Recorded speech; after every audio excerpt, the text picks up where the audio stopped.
The man I was supposed to marry stole my life savings to fund a business with his secret lover. He thought I'd be left with nothing. But he never realized I was the only thing holding his entire career together. Before we dive into this story, make sure you're subscribed and have notifications turned on so you never miss a tale of justice. And I'd love to know, where in the world are you listening from today? Let me know in the comments. Okay, let's get into it.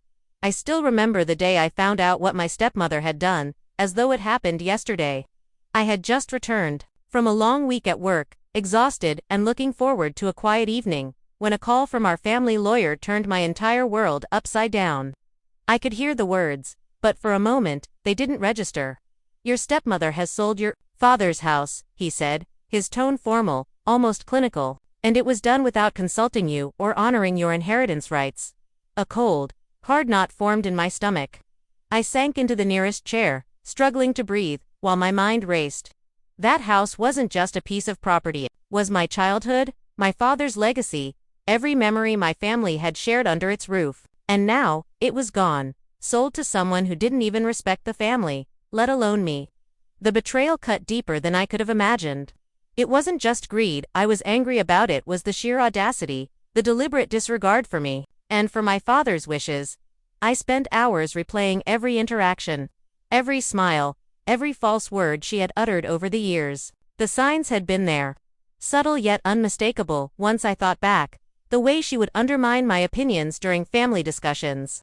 The little comments about how I didn't understand money or should leave the decisions to her. At the time, I had brushed them off as inconsequential, as the minor frustrations of living with a new stepmother. But now, looking back, those were the first glimpses of a calculated pattern, a manipulative hand slowly tightening around what wasn't hers to take. My anger was tangled with disbelief. How could someone betray the memory of my father like this? How could she think she could erase my role in my family's life and legacy without any pushback? As the reality settled in, I knew one thing with absolute certainty. I couldn't let this go. I couldn't sit silently while someone stole what was rightfully mine. Something had to be done, and it had to be done carefully, cleverly, and completely. Even as I sat there that evening, I realized this story wasn't just about a house, it was about justice, about proving that manipulation and greed would have consequences. And deep down, I knew that while my stepmother might have believed she was in control, she had underestimated me, and that would be her first and most critical mistake. Before the storm hit, life had a rhythm that felt deceptively normal. I had grown up watching my father carefully balance love, work, and family. I thought I understood the people around me, including my stepmother, who, at first glance, seemed charming and caring. She had a way of smiling at family gatherings, laughing at the right moments, and appearing supportive whenever my father mentioned something important. To outsiders, she looked like the perfect addition to our family, thoughtful, generous, attentive, but appearances can be dangerously deceiving. I had always been responsible by nature. I worked hard at my job, maintained close connections with my family, and quietly kept track of the family's affairs, not out of greed but out of a sense of duty and respect. I believed that trust, honesty, and a calm, measured approach could keep everything running smoothly. I never imagined that someone I had allowed into my family could exploit that trust with such reckless cunning. My stepmother, in contrast, thrived on control. She had always seemed to measure relationships like a game of chess, carefully placing herself in advantageous positions. At first, it was subtle, small dismissals, little jokes at my expense, minor decisions made without consulting me. I had told myself I was overreacting, that perhaps I was too sensitive, yet each small act was a piece of a much larger puzzle, one that I would only see clearly when it was too late to ignore. My father, bless him, had always tried to mediate. He wanted peace in the household, never liked conflict, and often assumed that his presence alone would keep everyone in line. I respected him immensely, and I trusted that he would have made sure the house, our family's home, remained in good hands. But my stepmother's charm and subtle manipulation had worn him down over the years. She had convinced him, in small but deliberate ways, that she deserved more influence, more control. Even as she quietly eroded the boundaries that protected me. In that normal world, I thought our family's foundation was secure. We laughed together, celebrated milestones, and shared stories of the past. The house was a sanctuary, a symbol of everything my father had built, a place where memories lingered in every corner. I never questioned that foundation, never doubted that our family could weather ordinary conflicts. I thought that love and reason would always prevail, but in reality, the tension was already there, simmering under the surface. My stepmother's subtle manipulations were a storm quietly forming, invisible until it broke. She would drop comments about how the house could be better managed if she were in charge, or how things might change after certain decisions. At the time, I dismissed them as harmless chatter, the musings of someone ambitious but harmless. In hindsight, they were warnings, tiny cracks in a wall I thought was solid. It was this normal world that made the betrayal all the more jarring. One day, life seemed predictable and secure. The next, everything I trusted had been undermined. The house, the memories, my sense of safety all stolen in a single, shocking act. And in that moment, I realized that the world I thought I knew had been an illusion. My stepmother's ambition and greed were not just minor flaws. They were forces capable of destroying what I held most dear. I sat quietly that evening, staring at the familiar walls of my childhood home, now shadowed by the knowledge that it could be gone at any moment. The ordinary warmth of our family life had been replaced with cold, fear, and uncertainty. I realized then that the real challenge wasn't just reclaiming a house, it was exposing deception, outsmarting a manipulator, and proving that justice could still prevail in a world where appearances were dangerously misleading. The moment everything changed was sudden. But in retrospect, the warning signs had been there for years. I received a formal letter from our family lawyer, one that I had been expecting in the routine sense of checking on estate matters. But the contents were anything but routine. As I unfolded the crisp paper, my eyes skimmed the first line, and I felt a chill run through me. Please be advised that your stepmother has completed the sale of your father's house as of date. At first, I thought I must have misread. Maybe it was a clerical error, some misunderstanding easily corrected. But as I read further, the truth became unmistakable. The documents were signed, notarized, and filed with the county. The family home was gone. My stepmother had executed the sale in secret, without informing me, without honoring any clause of my inheritance. And, it seemed, without a hint of remorse. A whirlwind of emotions hit me all at once. Shock, anger, betrayal. My stomach twisted into knots. My hands trembled slightly, and yet I forced myself to sit still and think. This wasn't just a legal misstep, it was a deliberate act of manipulation and theft. My stepmother had crossed a line that could never be ignored. She wasn't just greedy. She was audacious, bold, and utterly dismissive of my rightful place in the family. As I reviewed the supporting evidence, the reality became even more infuriating. There were falsified signatures, cleverly hidden clauses she had exploited, and financial transfers that left no paper trail linking her actions to accountability. It was meticulous, almost cunningly so, and it was clear that she had planned this in secret for months. Every small act of undermining, every dismissive comment over the years, now made sense. This was never about helping or advising, it was about taking control, and she had done it with frightening precision.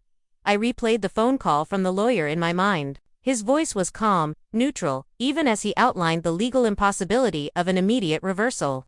Legally, the sale is valid, he explained. However, there may be grounds for contesting it if certain irregularities are proven. My heart pounded. Here was the flicker of hope I desperately needed. I realized then that while the act itself had been devastating, it wasn't the end of the story. If handled carefully, there was a path to justice and, perhaps, to turning the situation entirely in my favor. That night, I walked through the now empty rooms of my childhood home. Each corner seemed to whisper memories, now tainted by the knowledge that my stepmother had turned them into a transaction devoid of sentiment or respect. I remembered my father's laughter in the kitchen, quiet evenings in the living room, holidays filled with warmth and love. The house was more than wood and brick, it was a repository of my family's history, and she had tried to erase all of it. As the anger settled into determination, I made a silent vow. I would not let this theft stand. I would gather every piece of evidence, understand every legal loophole, and devise a plan that would ensure not only the return of the house but also a reckoning for her actions. The line had been crossed, and there was no turning back. From this moment on, I was no longer a bystander, I was a strategist, a protector of my family legacy, and I would reclaim what was mine, step by step, with precision and patience. It was a defining moment, the clear distinction between passivity and action, between allowing manipulation to succeed and demanding justice. In that instant, I understood that this story was no longer just about a house, it was about righting a deep, personal wrong. and about proving that cunning and persistence could overcome audacity and greed. After the shock of the sale had sunk in, I braced myself for a response. But I hadn't anticipated just how audacious my stepmother could be. Within days, she began flaunting her victory. She hosted a small gathering at a luxury property she had just purchased, openly talking about the house, the money, and the freedom she now enjoyed. Her tone was casual, almost cheerful, but to me, every word was a deliberate taunt. She wanted me to feel powerless, to see her success as unassailable. She didn't stop at social displays. She actively sought to manipulate those around me, including family and neighbors, convincing them that I was overreacting, overly emotional, or ungrateful. "I'm just trying to manage things properly," she would say, with that calm, measured smile she had perfected. "You're making a mountain out of a molehill." Hearing these words cut even deeper than her actions, they were designed to isolate me, to undermine my credibility, and to make me doubt my own judgment. As the days passed, her provocations became bolder. She sent letters implying that if I challenged the sale, I would face legal consequences and unnecessary drama. She hinted at using lawyers who knew how to deal with difficult heirs. Every interaction was a subtle escalation, a psychological pressure tactic meant to intimidate and exhaust me. I realized that she wasn't just taking the house. She was attempting to break my resolve entirely. The tension was suffocating. I felt the weight of both betrayal and isolation pressing down. It wasn't just the house anymore. It was about principles, about protecting the memory of my father, about asserting my right to fairness. The stakes had grown exponentially. Every day I waited, she became more entrenched in her position, more comfortable flaunting her control, and more confident that she could keep me at bay. But in that escalation, something else became clear. The more she revealed her arrogance and disregard for others, the more evidence she inadvertently created against herself. Each boast, each attempt to manipulate witnesses, each underhanded threat, these were cracks in her facade. Her confidence was her weakness, and I began to see the outlines of a strategy that could use her own behavior as the key to reclaiming everything. It was during this period of tension that I made a crucial mental shift. I stopped seeing her merely as an obstacle. I started seeing her patterns, her predictable moves, and the arrogance that would ultimately be her undoing. My frustration, while intense, was slowly transforming into focus. I began cataloging her actions, noting every lie, every boast, and every legal misstep. This wasn't just about retaliation, it was about planning a methodical, intelligent approach that would ensure victory without relying on luck or coincidence. For the first time since discovering the sale, I felt a sense of control returning. The situation was still dire, but I realized that the more she doubled down, the more evidence I had to expose her manipulations. Her escalation wasn't just an act of defiance, it was the foundation of her eventual downfall. And in that realization, I found the first spark of confidence that justice was not only possible but inevitable. The breaking point came quietly, almost unexpectedly, though in hindsight, it had been building for weeks. One afternoon, I stopped by the property where the sale had been finalized, not because I wanted to see it, but because I needed to understand exactly what I was up against. As I walked through the empty rooms that had once been filled with laughter and warmth, I saw her. She was there with a group of friends, laughing and joking as if the house had always belonged to her. She had decorated it with expensive furnishings, each piece a deliberate display of her conquest. A cold, hard anger gripped me. It wasn't just the audacity of her taking what wasn't hers, it was the way she openly mocked the history, the memories, the life my father and I had built in that home. She didn't just claim the house. She belittled everything it represented. Her laughter echoed through the rooms, a cruel reminder of the injustice I had endured. That was the moment I realized that waiting, pleading, or hoping she would see reason was pointless. Every subtle attempt at manipulation, every smile that hid her true intentions, every whispered comment meant to isolate MIT, all culminated in that instant. I understood, with crystal clarity, that she would never voluntarily relinquish what she had stolen. If I wanted justice, I would have to take it myself, and it would require strategy, patience, and precision. My anger was no longer just an emotional response, it was the catalyst for action. That evening, I sat in the quiet of my apartment, replaying the events in my mind. I listed every misstep she had made, every boast, every legal oversight, every moment of arrogance. My notebook became a map of opportunity, a record of the weaknesses she had exposed simply by being herself. Her greed, once terrifying in its scope, now revealed itself as the very tool I could use to reclaim what was mine. It was in that moment of clarity that the path forward became undeniable. I didn't just want the house, Buck. I wanted to ensure that her actions had consequences, that her arrogance and manipulation would not go unpunished. The plan I began to form would require cunning, foresight, and the patience to wait for the perfect moment to strike. I wasn't rushing. I was preparing. The breaking point was more than frustration. It was the transformation from victim to strategist. The cold knot of anger in my stomach hardened into focus. I knew that every step I would take from this moment on had to be deliberate, calculated, and exact. This was the threshold, the line between being wronged and taking control, between despair and empowerment, and crossing it meant embracing the fight for justice in a way that would ultimately leave no room for her manipulation to succeed. By the end of that night, I had made a silent vow. I would not only reclaim the house, but I would also ensure that my stepmother's actions would unravel in a way that was entirely of her own making. Her greed, arrogance, and underestimation of me had set the stage for her downfall, and I was ready to play my part with precision and patience. Once I had crossed that breaking point, my mind shifted from anger to strategy. I knew that brute force or emotional confrontation wouldn't work. My stepmother had been cunning and manipulative for years, and she thrived on chaos and intimidation. What I needed was leverage, a way to turn her own actions against her. That's when I remembered the hidden clause in my father's will. Something I had overlooked in earlier readings. It was subtle, buried within legal jargon that most people would have skimmed over, but it was clear. Any sale of the property, without the explicit consent of all heirs, could be contested within a specific time frame. That clause was my doorway. The challenge, of course, was gathering irrefutable evidence to prove that the sale had been executed under false pretenses. And without my knowledge, I realized that this was the unique weapon I had been searching for, a combination of legal leverage and the documented proof of her greed. Over the next few days, I meticulously began assembling my arsenal. I collected emails where she had subtly hinted at her intentions, recordings of phone conversations where she flaunted her plans, and financial documents that traced the unauthorized transfers. Every piece of evidence was cataloged, time-stamped, and cross-referenced. I wasn't just preparing to reclaim the house. I was building an airtight case that would withstand scrutiny and, importantly, reveal the full extent of her deception. I also started observing her behavior closely, noting patterns, timing, and public boasts. Every casual comment, every boastful conversation she had about her success was recorded discreetly. I realized that her arrogance was her greatest vulnerability. She assumed I would be passive, that I lacked the knowledge or determination to challenge her. In doing so, she left a trail of breadcrumbs I could follow and use to my advantage. But the plan wasn't purely about legal strategy.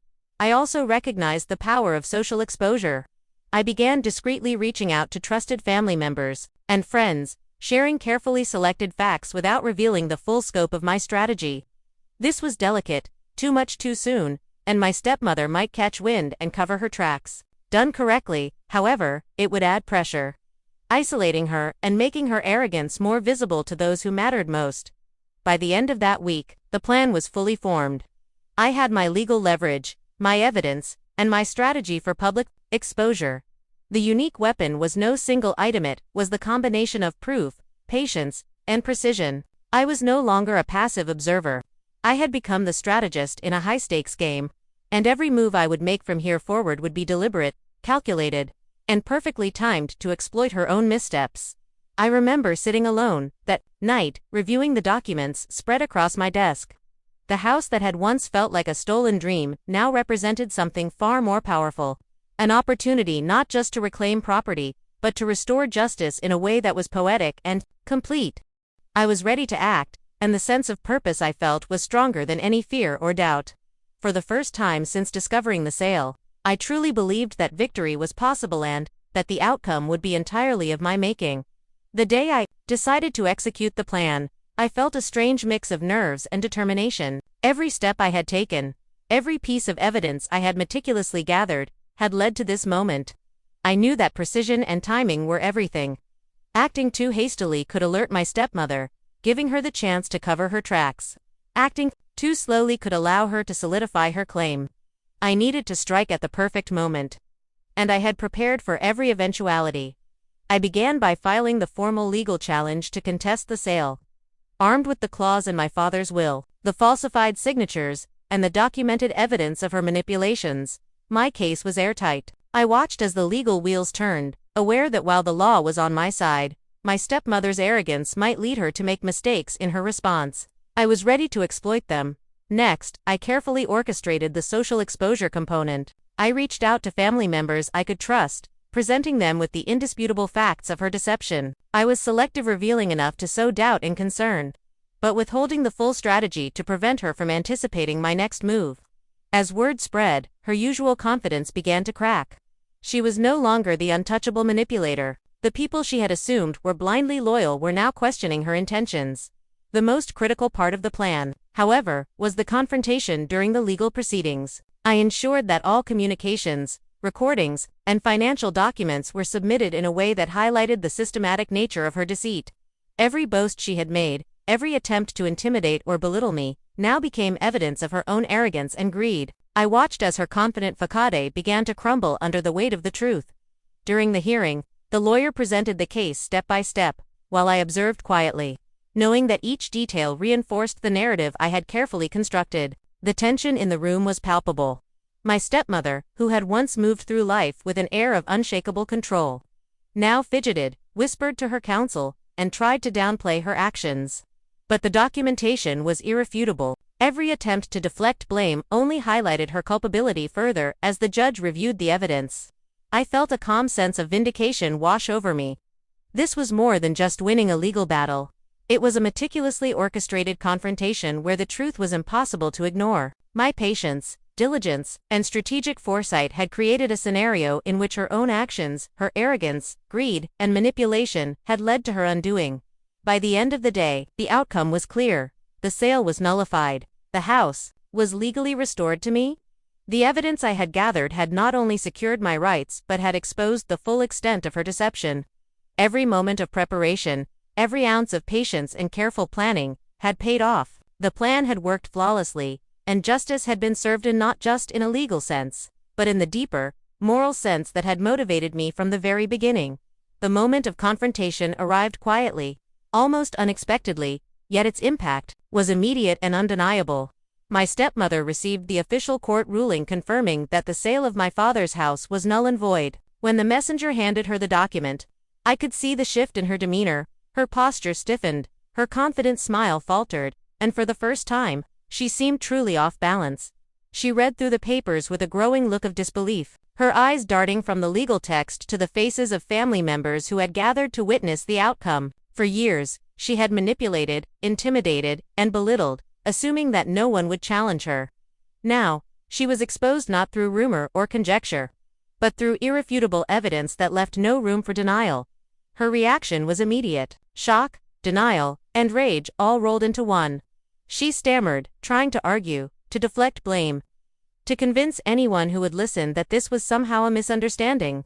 But there was no escaping the documentation, the falsified signatures, the hidden communications, the carefully archived proof of her scheming, all laid bare before her. Every boast, every manipulation, every moment of arrogance now worked against her. I watched quietly as she tried to regain control, but it was too late. Her usual tactics, smiles, threats, and flattery had no effect. Family members, neighbors, and even the legal team saw the full extent of her deceit. Her words fell flat, her protests went unheard, and for the first time, she experienced the helplessness of being truly powerless. The irony was exquisite. The very traits that had allowed her to dominate and manipulate for years were the same traits that led to her public humiliation. As the reality sank in, I felt a quiet sense of vindication. This was more than just a legal victory.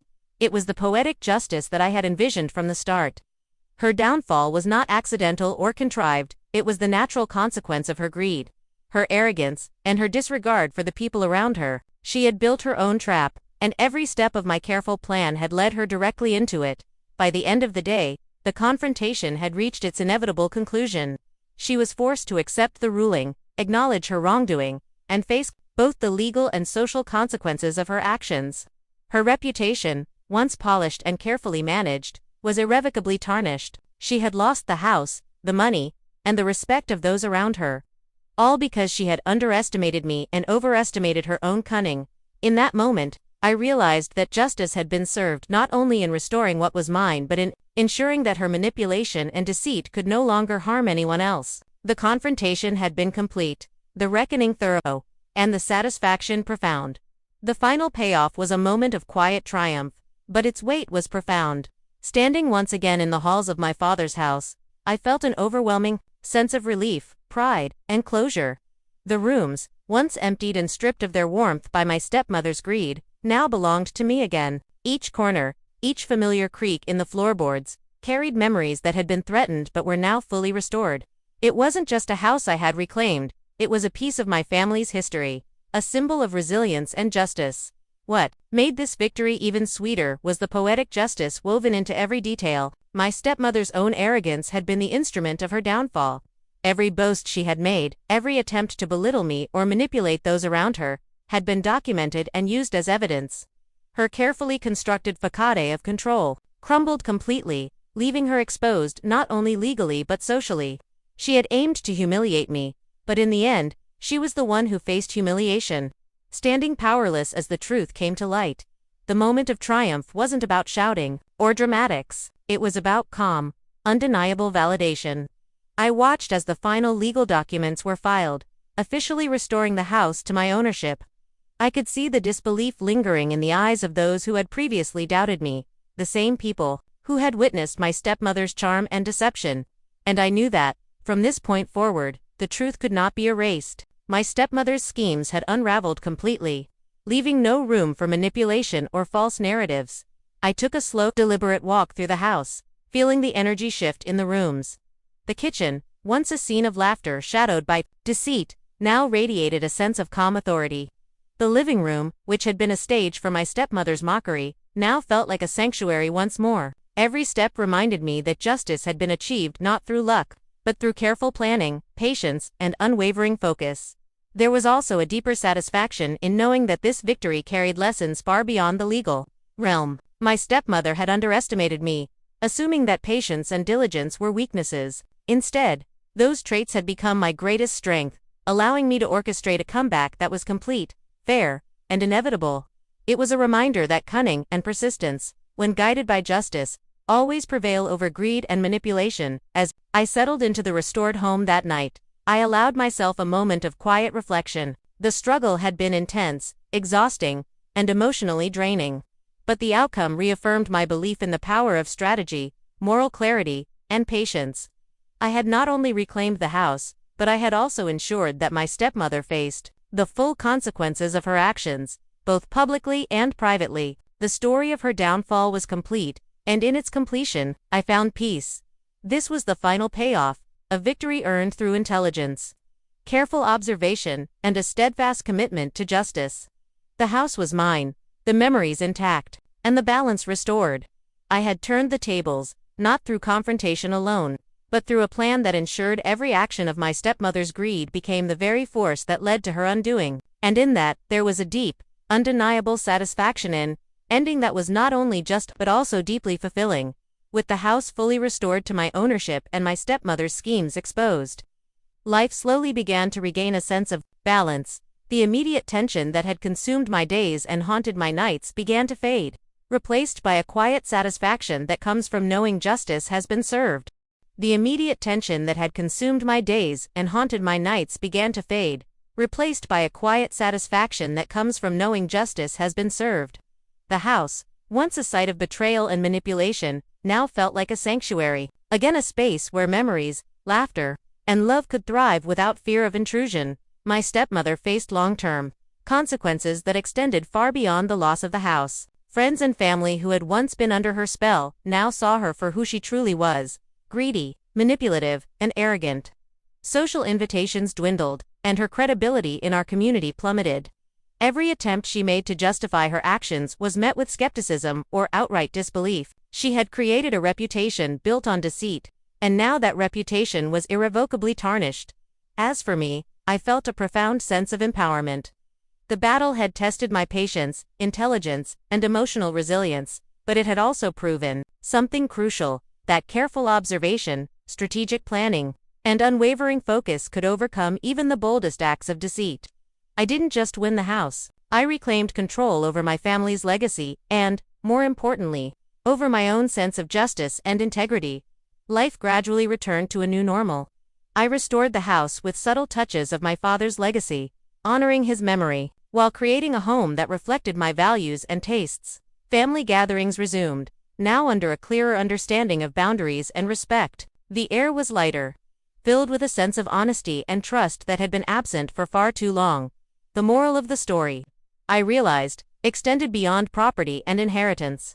It was a lesson in vigilance, patience, and the quiet power of intelligence. Greed, arrogance, and manipulation may offer temporary advantage, but when confronted with diligence, strategy, and moral clarity, they are inevitably undone. My stepmother's downfall was complete, not through chance or luck, but because she underestimated the very person she sought to oppress. Looking back now, I feel a calm satisfaction. The house is secure, my father's memory honored, and the lesson of justice earned, precise, and undeniable remains clear. Every act of greed my stepmother committed came full circle, reinforcing the principle that actions driven by selfishness often carry the seeds of their own destruction. And as I walk through the restored rooms, filled with sunlight and echoes of the past, I know this: justice, when pursued with patience, intelligence, and integrity, is always worth the effort. The story ends not with chaos or bitterness, but with a restored sense of order, dignity, and balance. Life has returned to a steady rhythm, and the legacy my father built stands secure once more, a testament to resilience, strategy, and the power of rightful action.